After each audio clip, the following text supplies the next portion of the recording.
everyone, and welcome back. We're going deep into Tolkien lore today, Oh, yeah. specifically elves and their rings of power.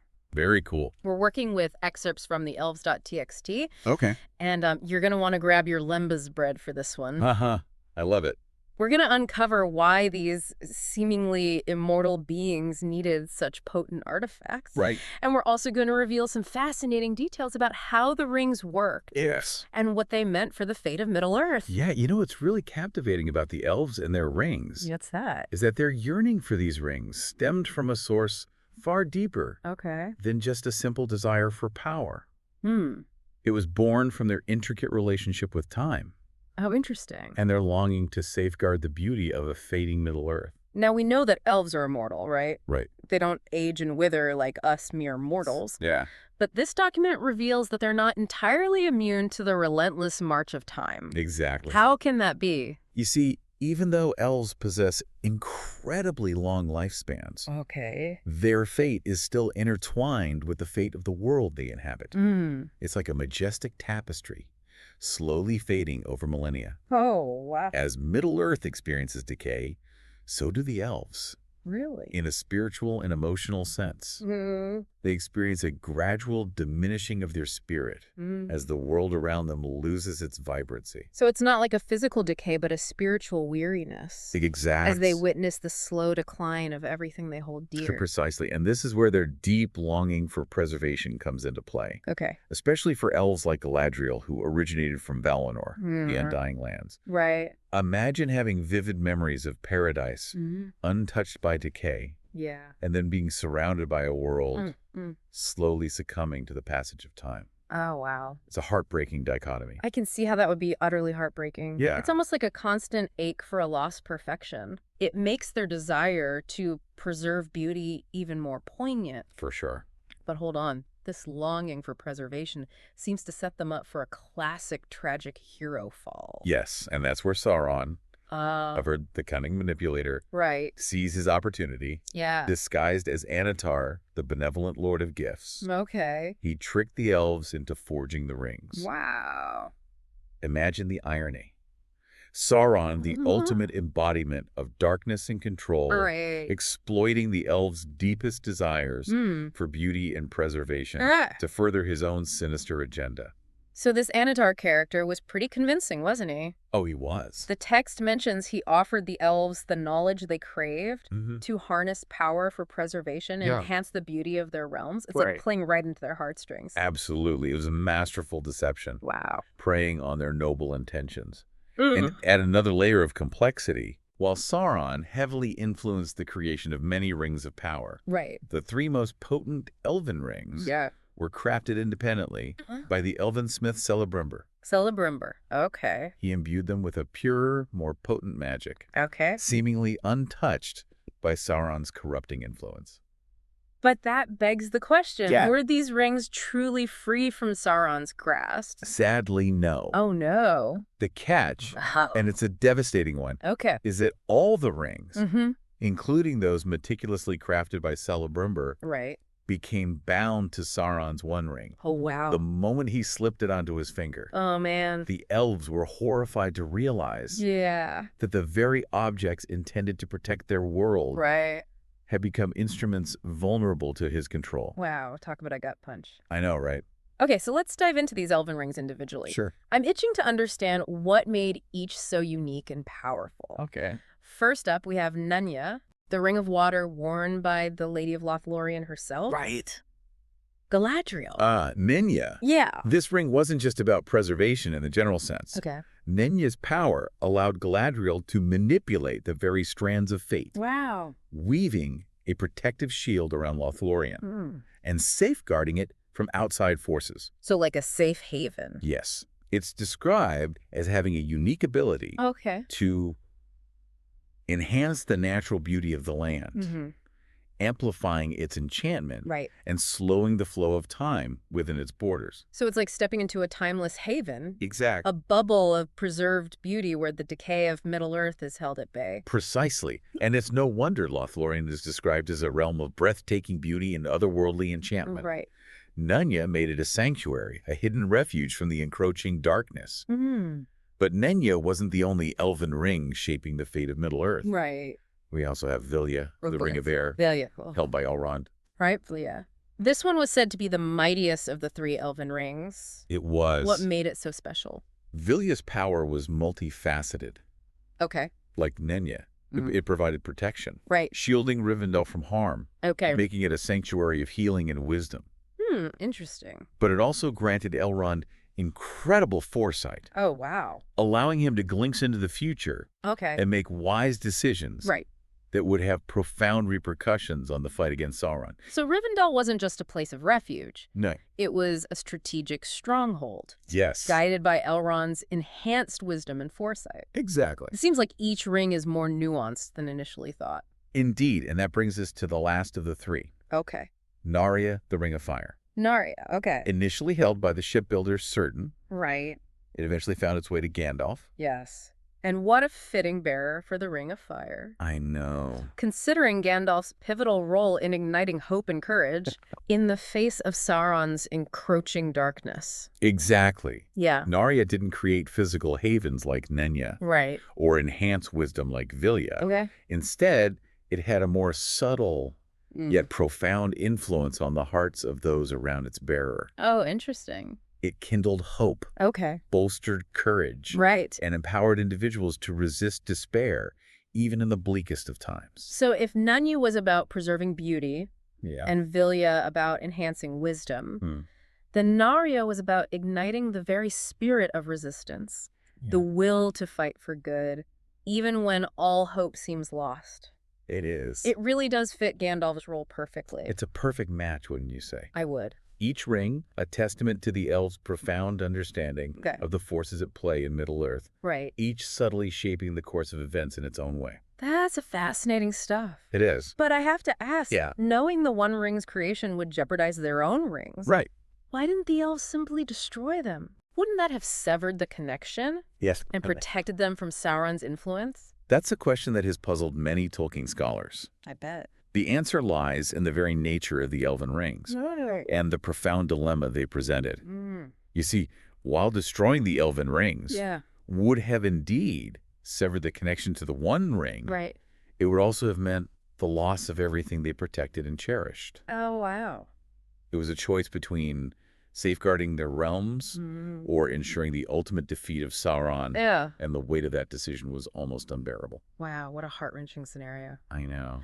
But you're saying that the elves, despite the risks, ultimately chose to keep their rings. They did, at least for a time. Okay. And understanding why they made that decision requires us to delve into the specific powers of each ring and explore how they were used to shape the events of Middle-earth. All right.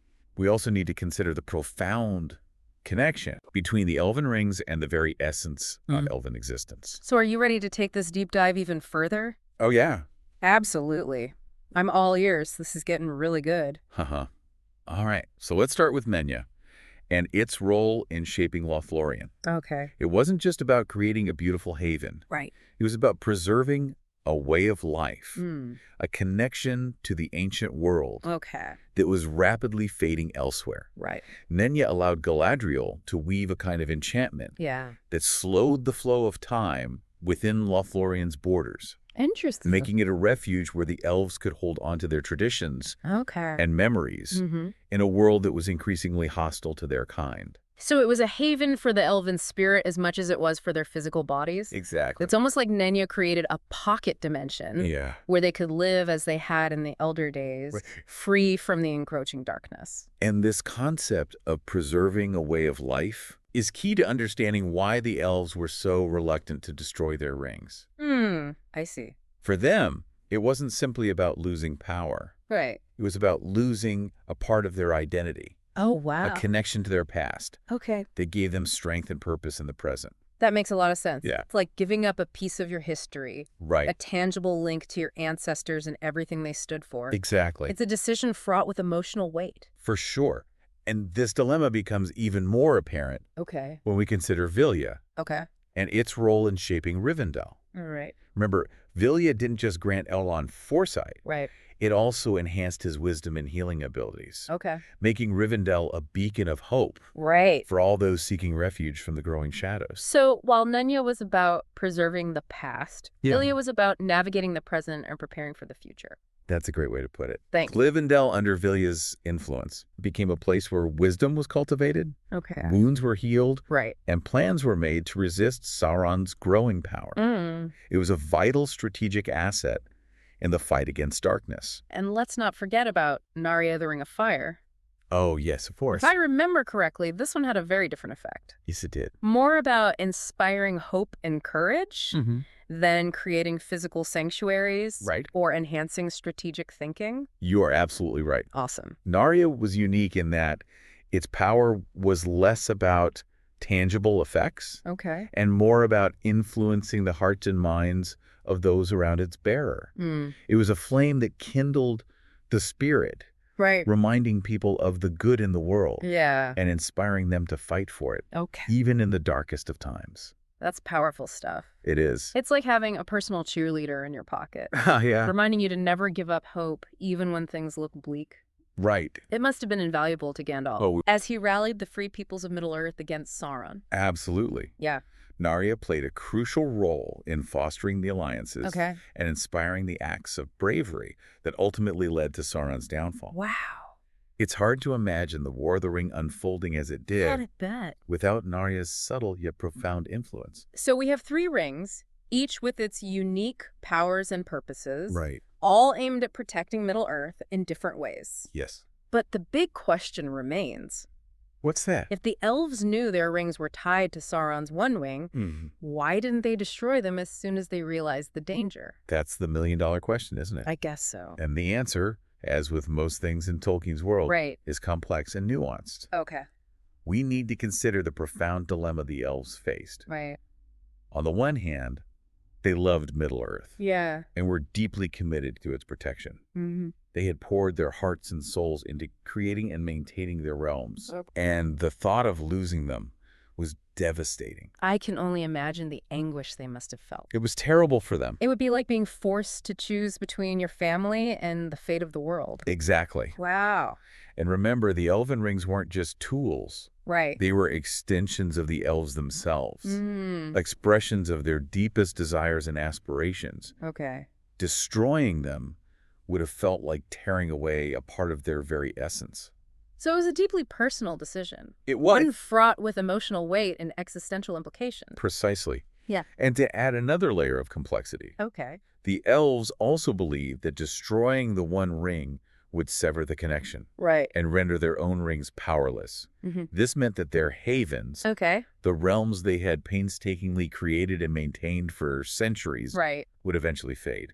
So they were caught between a rock and a hard place. They were. Destroy their rings and lose a part of themselves in the realms they cherish, or keep them and risk falling under Sauron's control. It was a truly agonizing dilemma. Yeah. One that highlights the moral and philosophical depths of Tolkien's world. I can see that. And to fully understand the elves' decision, we need to look at the events that unfolded after Sauron's return. Specifically, how the One Ring's growing power affected the elven rings and the realms they sustained. Let's do it. Tell me what happened as the One Ring's power grew.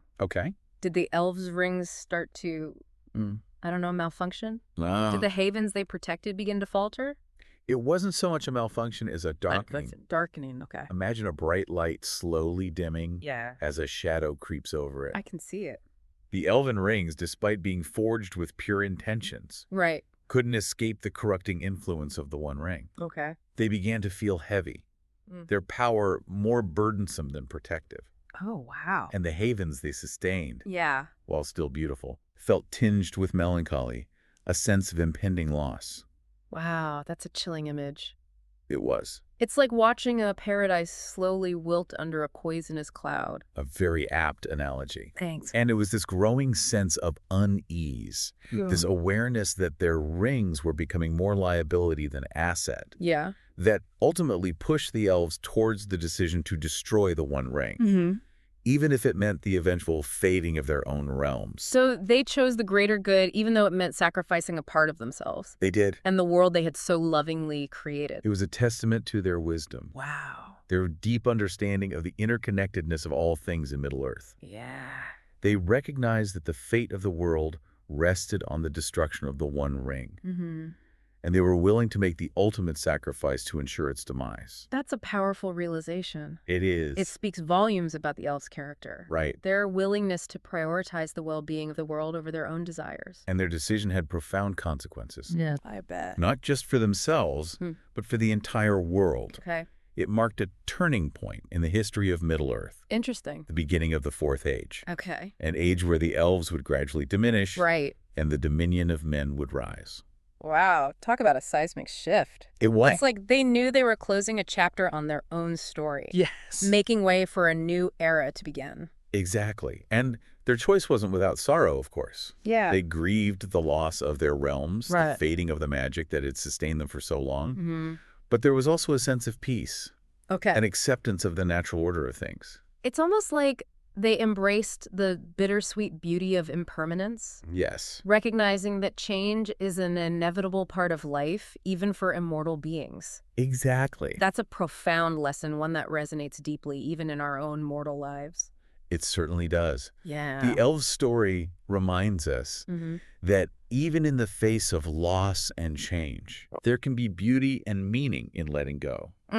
It's a reminder that clinging too tightly to the past can prevent us from embracing the possibilities of the future. This is blowing my mind. I never realized how much depth there was to the elves' decision to sacrifice their rings. Right. It's so much more than just a plot point in Tolkien's epic saga. Yeah. It's a profound meditation on the nature of time, change, and the interconnectedness of all things. It certainly is, and it raises some fascinating questions. Like what? About the nature of power. Okay. The allure of preservation and the wisdom of acceptance. Are you ready to explore these ideas further? Absolutely. I'm all in. Okay, so we've talked about the elves' heart-wrenching decision to sacrifice their rings for the greater good. Right. But I'm curious about the aftermath. Yeah. What happened to the elven realms once the One Ring was destroyed and their rings lost their power? Well, did they just vanish overnight? Not quite overnight. Okay. But they did begin to fade. Think of it like a flower slowly losing its vibrancy. Oh, okay. The colors became less vivid. Right. The air a little less magical. Interesting. Lothlorien, once a timeless haven, began to experience the passage of time again. Oh, wow. Though at a slower pace than the rest of Middle-earth. Okay. The trees aged. Right. The flowers wilted, and a sense of autumnal melancholy settled over the land. So it wasn't a sudden collapse, but a gradual waning of their magic and beauty. Right. That's both sad and beautiful at the same time. Yes. Like watching the slow, graceful decline of a magnificent civilization. A very poetic way to put it. Thanks. And that's precisely the point Tolkien was making. Okay. The elves, even in their fading, yeah, embodied a certain grace and dignity. Right. They accepted their fate with a wisdom and understanding that few other beings could muster. What about Rivendell? Yeah. What became of Elrond's haven of wisdom and healing once Vilya lost its power? Rivendell, too, experienced a gradual decline. Okay. Though its fate was somewhat different. Oh, how so? Remember, Vilya enhanced Elrond's wisdom and foresight. Right. And even without the ring, those qualities remained. Okay. Rivendell continued to be a place of learning and healing for many years, but it gradually lost its strategic importance as the threat of Sauron receded. Right. Eventually, Elrond chose to sail west, taking with him the remaining ring-bearers and leaving Rivendell to the care of the remaining elves. So while Lothlorien slowly succumbed to the passage of time, Rivendell continued to fulfill its purpose for a while. Right. Before fading into legend. Yes. What a contrast. I know, it's fascinating. But what about the impact of Narya's fading? Gandalf relied on that ring to inspire hope and courage in the fight against Sauron. Yes, he did. What happened when it lost its power? That's a fascinating question. Yeah. And one that speaks to the very nature of Narya's power. Okay. Remember, Narya didn't create tangible effects like the other two rings. It worked on a deeper, more spiritual level. Okay. Amplifying the innate goodness and courage within individuals. So it was like a catalyst. Yes. Helping people tap into their own inner strength and resilience. Exactly. And that's why Narya's fading didn't have the same dramatic impact as the other rings. Okay. The hope and courage it had kindled in people's hearts didn't disappear. Yay. It simply became a part of them, an enduring legacy of Gandalf's influence. Wow, that's powerful. It is. It's like the flame of Narya was passed on to all those it had touched. Yeah. Ensuring that its spirit would live on even after the ring itself had faded. Right. But this raises another question. Yeah. The elves were leaving Middle-earth. Right. Did they just pack up and go? Or was there something more to their departure? Their departure was more than just a physical journey. Okay. It was a spiritual one as well. Interesting. They were leaving behind a world that was no longer hospitable to them. Yeah. A world where their magic was waning and their influence diminishing. Yeah. But they weren't simply abandoning Middle-earth. They were entrusting it to the care of men. Okay. The race destined to inherit the world they were leaving behind. So it was a bittersweet farewell, a passing of the torch, so to speak. Precisely. The elves recognized that their time in Middle-earth was drawing to a close. Yeah. And they accepted this with grace and dignity. Okay. They sailed west, seeking the Undying Lands, a place where they could live in peace and harmony, free from the burdens of a world that was no longer theirs. That's a beautiful yet melancholic image. It is. Watching these ancient and powerful beings sail into the West, leaving behind a world they had loved and shaped for millennia. Yeah. It speaks volumes about the cyclical nature of time. It does. The ebb and flow of power and the bittersweet beauty of letting go. Beautifully articulated. Thanks. And it reminds us that nothing lasts forever. Not even the most beautiful and enduring things. True. Change is inevitable.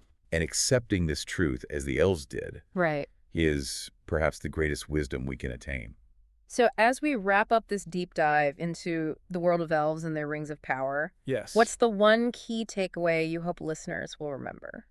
I hope they'll remember the profound lessons the elves teach us. Okay. About the nature of power, the allure of preservation, and the wisdom of acceptance. Okay. The elves, with their long lifespans and deep connection to nature, understood that true power lies not in domination or control, but in understanding and harmonizing with the forces that shape our world. That's a powerful message, one that's especially relevant in our own time. Indeed, and I hope listeners will also remember the elves' poignant struggle with change, their yearning to preserve the beauty of a fading world, and their ultimate acceptance of the inevitable flow of time. Okay. Their story reminds us that letting go, while often painful, can be an act of profound strength and wisdom, paving the way for new beginnings and unexpected possibilities. This has been an absolutely incredible journey. It is. And I'm walking away with so much to ponder.